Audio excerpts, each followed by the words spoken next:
પગારદાર કરદાતાઓને ઇન્કમટેક્સ વિભાગ તરફથી મળી છે મોટી રાહત।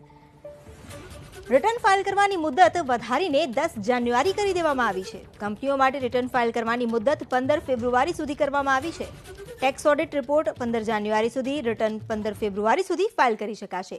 વ્યક્તિગત પગારદાર અને કરદાતાઓને રિટર્ન ફાઇલ કરવા માટેની મુદત 31મી ડિસેમ્બરથી લંબાવીને 10મી જાન્યુઆરી કરી આપવાની જાહેરાત ભારત સરકારના નાણાં મંત્રાલયે કરી।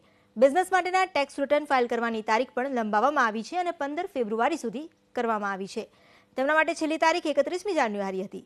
જો કે 1 કરોડથી વધુનું ટર્નઓવર ધરાવતા અને ટેક્સ ઓડિટ રિપોર્ટ ફાઇલ કરવાની પાત્ર કેટેગરીમાં આવતા બિઝનેસ માટે ટેક્સ ઓડિટ રિપોર્ટ અપલોડ કરવાની તારીખ 15મી જાન્યુઆરી કરી આપવામાં આવી છે। જો કે તેમને રિટર્ન ફાઇલ કરવા માટે 15મી ફેબ્રુઆરી સુધીનો સમય આપવામાં આવ્યો છે। આવકવેરાના રિટર્ન ફાઇલ કરવાની તારીખ સરકારે લંબાવી હોવાથી એક પણ કરદાતાએ લેટ ફી ભરવી નહીં પડે। ભારત સરકારે આવકવેરાના રિટર્ન ફાઇલ કરવાની આ વર્ષે ત્રીજી વાર તારીખ લંબાવી છે। કોરોનાની મહામારીના પરિણામે કરદાતાઓ જે સામનો કરી રહ્યા છે તેમને રાહત મળે તે માટે આ પગલું લેવામાં આવ્યું છે। અગાઉ પણ રિટર્ન ફાઇલ કરવાની તારીખ 2 વાર લંબાવવામાં આવી હતી। ITR 1 અને ITR 4માં રિટર્ન ફાઇલ કરનાર કરદાતાઓને વધારાના સમયગાળાની સુવિધા આપવામાં આવી છે। તો વિવાદ સે વિશ્વાસ સ્કીમની મુદ્દત પણ લંબાવવામાં આવી। વેરા સમાધાન માટેની યોજના વિવાદ સે વિશ્વાસ સ્કીમની મુદ્દત 31મી ડિસેમ્બરથી લંબાવી 31 જાન્યુઆરી કરી આપવામાં આવી।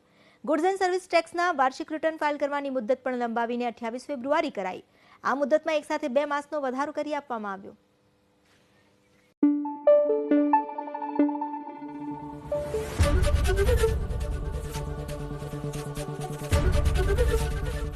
ABP અસ્મિતા, ગુજરાતની અસ્મિતા।